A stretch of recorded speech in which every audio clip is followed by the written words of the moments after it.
Committee? Are there any bill introductions? We're gonna have to get some bills, Randy. Anyway, so today it's Luke 101.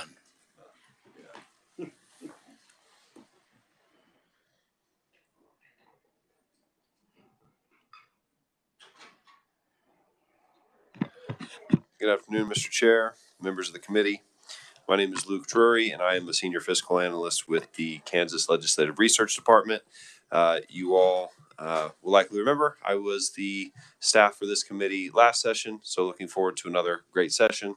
So starting off this week, we will, on the agenda, as you all know, there are budgets coming up for as we begin the process. And so to start off here, I'll begin with Budget 101. Similar to what we went through last year. Last year was my first session, so second session. So I'm looking forward to being a little bit more prepared and more refined as I give these presentations. So perhaps Budget 101 will be a little bit more refined this session. So you all should have received a couple of different documents in your folder for today. One is just a colored flowchart sheet. I'll be starting the presentation off going through this, nothing online or slide deck or anything like that, but one here for you. Another document is Budget Basics, titled or last updated January 10 of 2022. It says Budget Basics up at the top. And then one document that I likely will not speak a whole lot about, but just so that you all have it, as I will reference a couple of them throughout, is it says Budget 101 KLRD Budget Publication Description.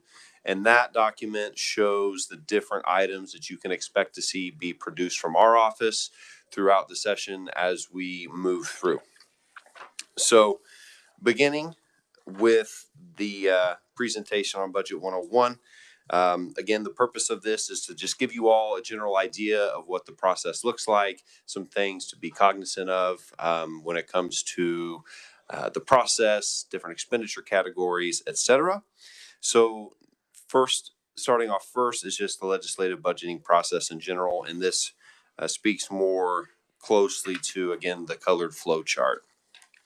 So beginning in September, agencies submit their budget requests to the Legislative Research Department and to the Division of the Budget to the governor. And so one thing that you will hear throughout the budget presentations this session is we will talk about agency request. So when we talk about agency request, that relates directly to the budget submissions that agencies submit. Again, in September is when those are due, or those are submitted. During the process from September through December, our office is analyzing those budgets, going through, looking at agency requests, supplementals, enhancements, and beginning our budget analysis, the document that you all will see tomorrow as we begin budget hearings. In January, as you all know, the governor's recommendation does come out. And it is important to note that while the governor recommends, the legislature is the body that appropriates. So as you all know, we will talk legislative research, will talk about the agency's request in our budget analysis, but the governor's budget recommendation is the starting point. As you all know, governor's recommendation is introduced in the form of bill format in appropriations and in ways and means. And so as you all go about your work, budget work, that governor's budget recommendation is the starting point from which those edits and changes are made. So again, through the presentations that you all will see, you'll hear agency request, and then you'll also hear governor's recommendation, and then you'll also hear this coming from the KLRD budget analysis. As we move forward into the process in January, we get the governor's recommendation. Budget hearings will begin. And so this is an opportunity time for you all to hear what is in those budgets, what agency requested, what governor recommended. So typically the way that will work is that KLRD analysts, myself in this particular committee, there will be a couple of other analysts that will present budgets to you all as well. We will provide you with a budget analysis, walk through those different changes, the agency's request, the governor's recommendation.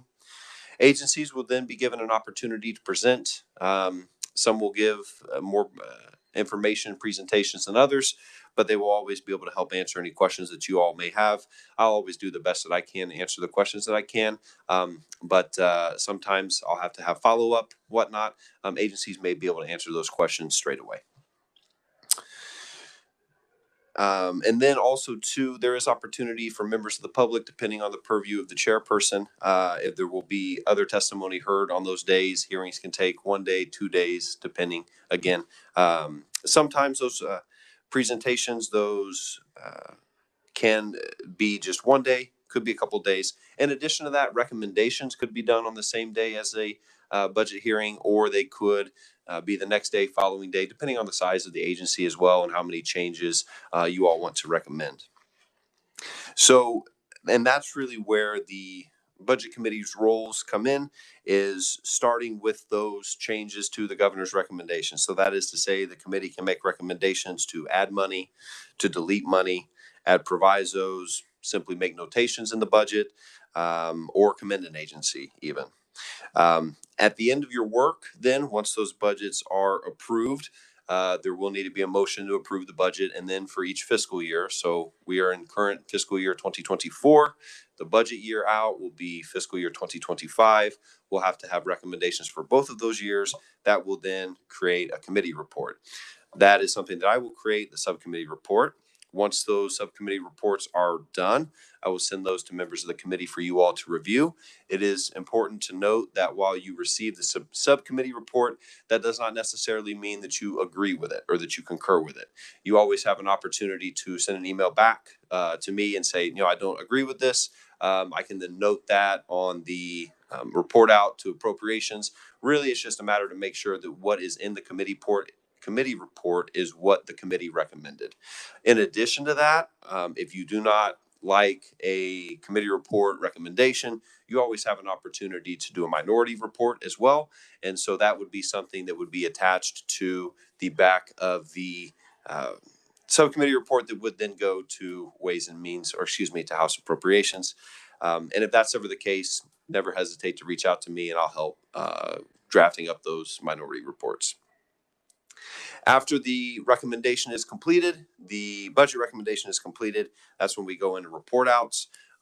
This year, we have our first report out from this committee in appropriations on Thursday. And so that's when the on the Senate side, Ways and Means, on the House side, Appropriations, looks at what is in those subcommittee reports as recommended by you all. And then from there, they could further amend those reports.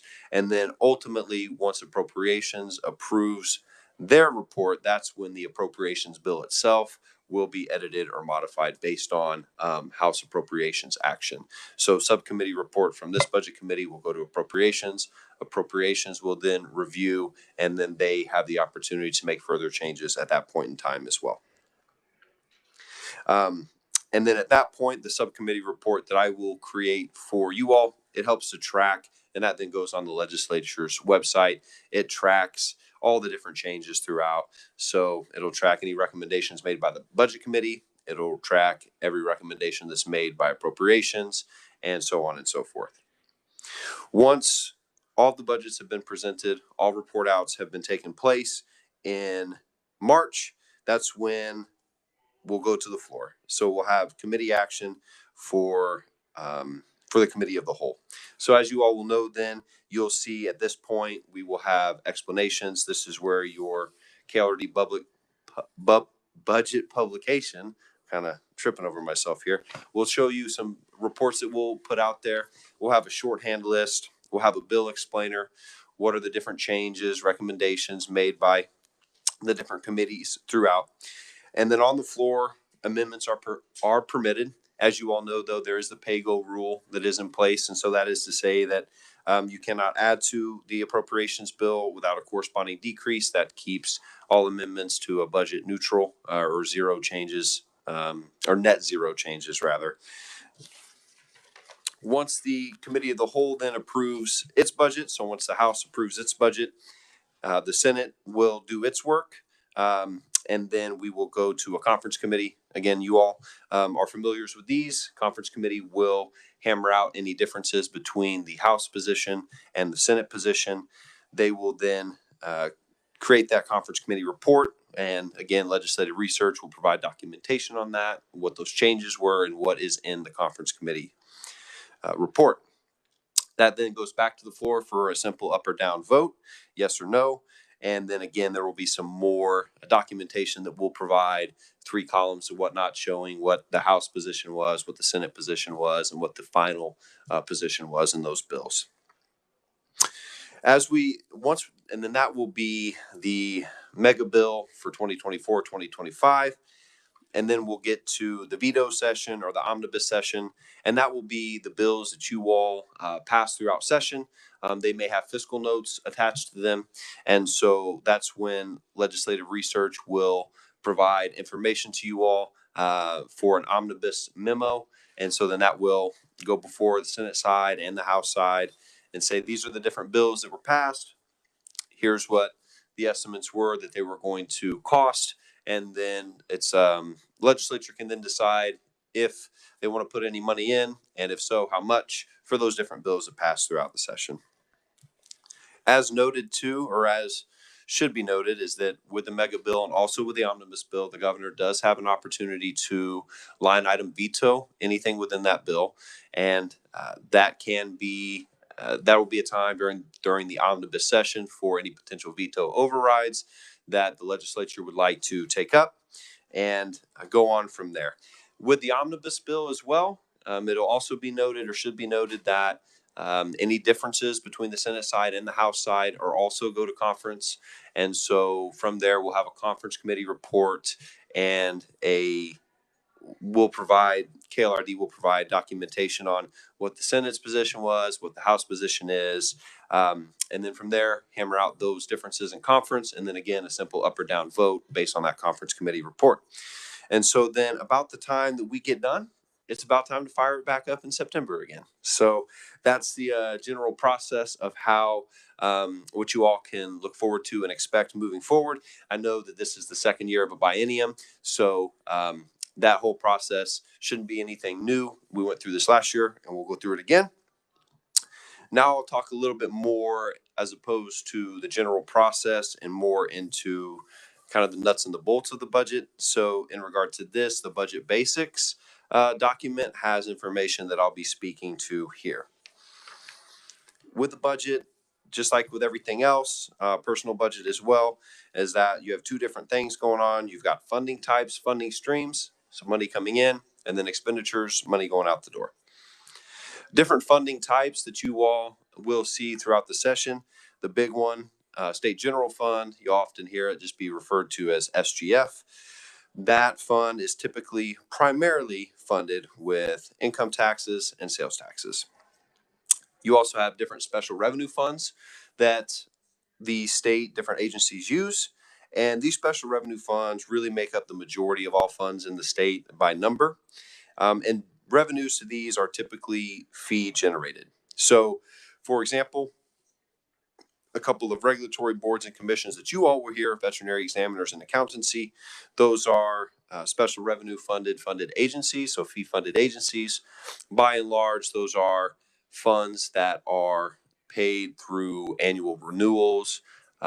Those are license examination fees, et cetera, that providers or users of that industry, so accountants and veterinarians, pay into those funds. And then those funds are expended for the purposes that those boards are set out in statute for. Within these special revenue funds, you also have a couple of different things that could be going on with them. Some funds in the appropriations bill are listed as no limit. So that is to say that there is no expenditure cap on those funds, while agencies submit budgets and they estimate how much they will spend from each fund. In the appropriations bill, these could still be listed as no limit funds, and that allows some flexibility within the budgets. And then there are other funds that do have limited expenditure limitations. Many of the regulatory boards, accountancy, veterinarians, for example, do have expenditure limitations on their funds. Special revenue funds that have no limit are out there, though. Another type of fund that is out there are federal funds, and so that would be anything that's coming from the feds. So this could be federal grant dollars. These could be things for special projects. Those are the different types of funds. I'll also note that with special revenue funds, there are other appropriated funds that are still considered special revenue funds. So for these, this would be like the EDIF, the Economic Development Initiative Fund, the SIBF, the State Institutions Building Fund, which are funded through different mechanisms and property taxes that are still appropriated by line item and are not like a no limit or special revenue fund in that sense. So there still are appropriated funds that are considered to be special revenue funds.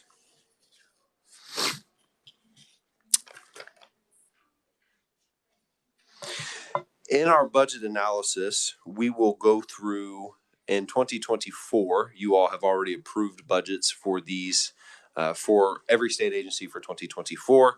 There is no approved budget for FY 2025 except for those biennial agencies, the regulatory boards, veterinary examiners, and accountancy again. They have approved budgets for 2024 and 2025. So as we go through the process, we will note, research will note what is approved budget, what the agency's request is, and what the governor's recommendation is. So just a little bit of nuance there throughout. But again, for FY 2025, by and large, many of the agencies that will be heard in this budget committee do not have approved budgets. So there's another thing to keep in mind as we go through the process. In regard to funding, again, you've got different funding streams. You've also got different expenditure categories. So different expenditure categories can include operating expenditures. By and large, many state agencies, their largest expenditure category is for salaries and wages. That would be considered an operating expenditure. In regard to salaries and wages, those are base pay for employees, in addition to all employer contributions. So think employer contributions for CAPERS, employer contributions for health insurance, for workers' comp, etc. Other operating expenditures can include contractual services. This can be anything ranging from a building rent to a copy machine that an agency may rent as opposed to purchase or own. Could also be janitorial services, engineering, architect fees, etc.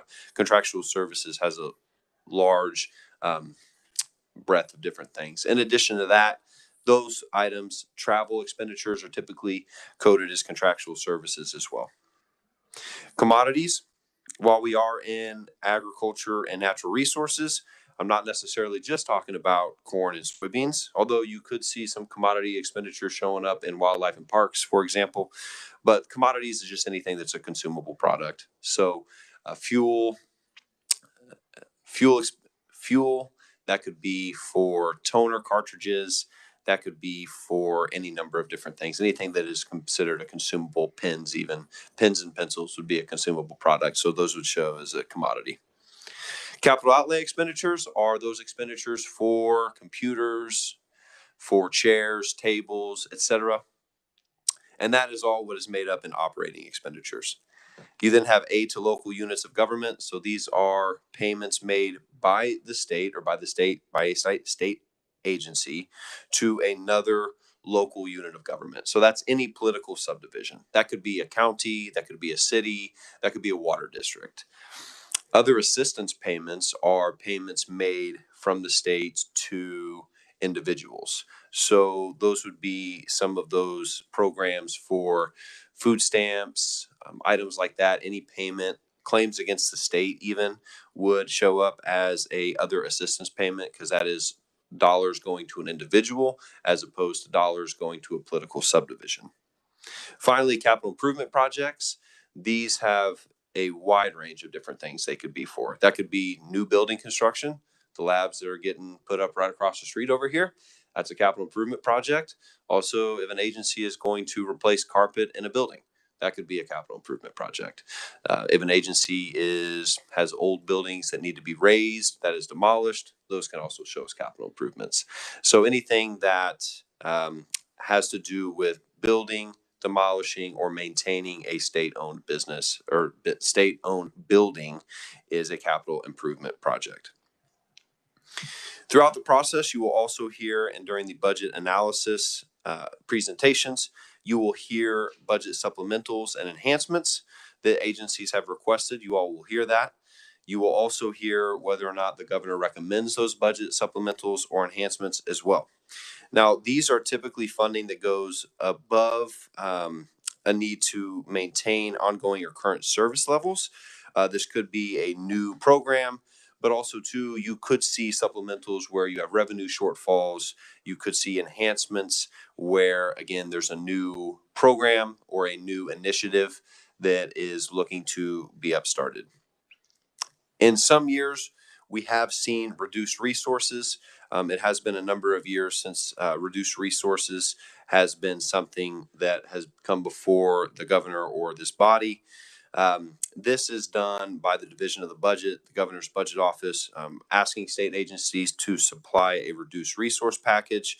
This is typically during times when revenues are lower within the state, and that is asking agencies if there's going to be budget reductions, where would you take those reductions, essentially, is what that boils down to.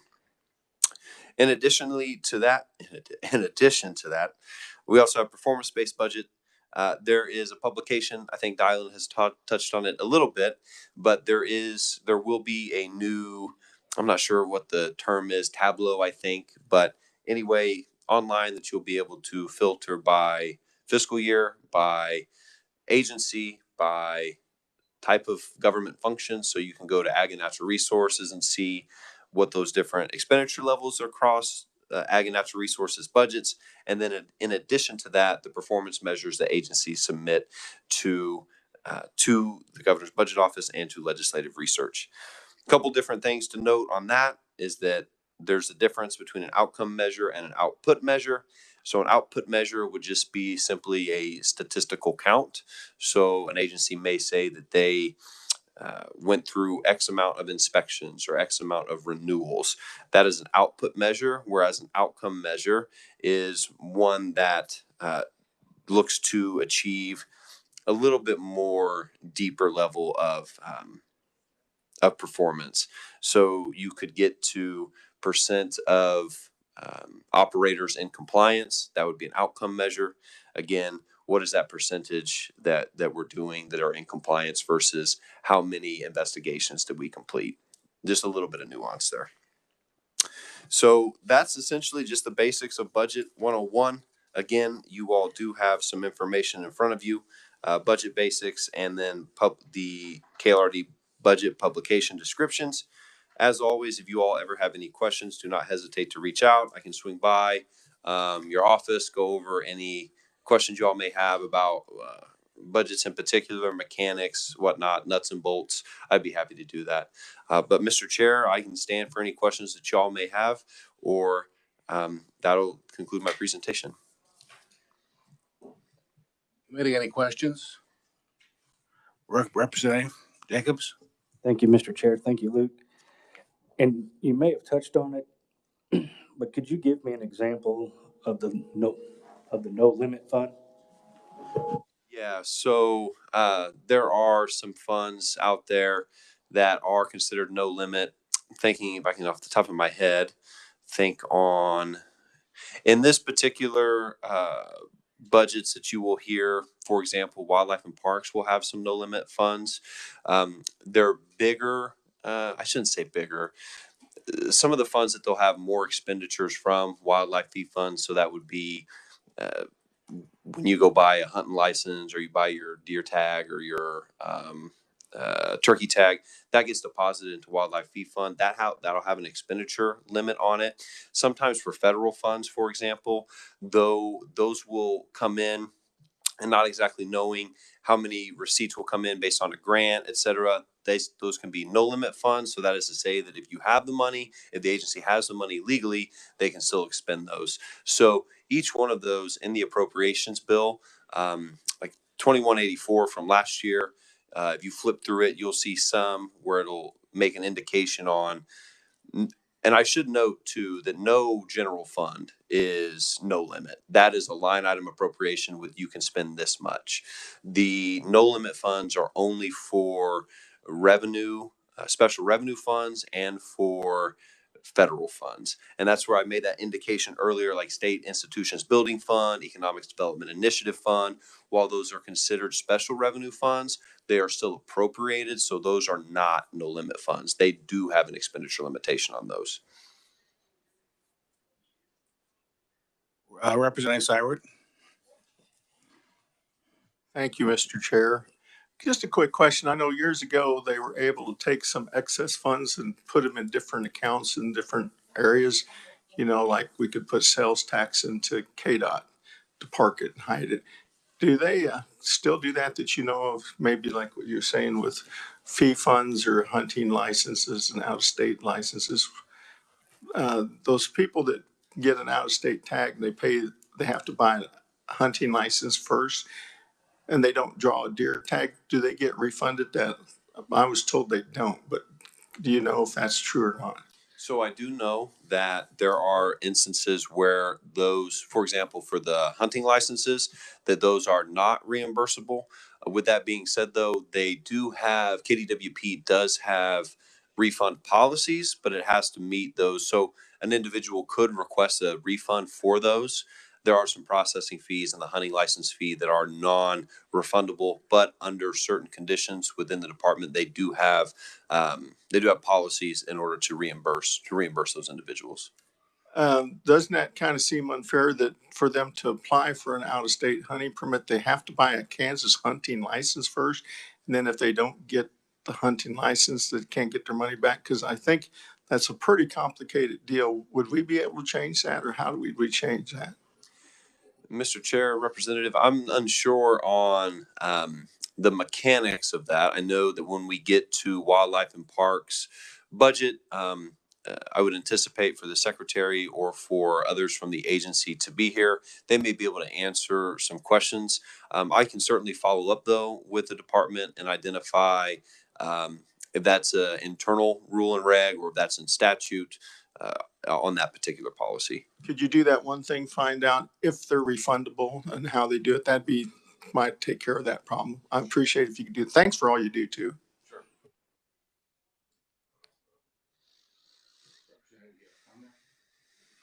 Thank you. I just thought you did a really good job of going through this, and I don't know, have we done this before?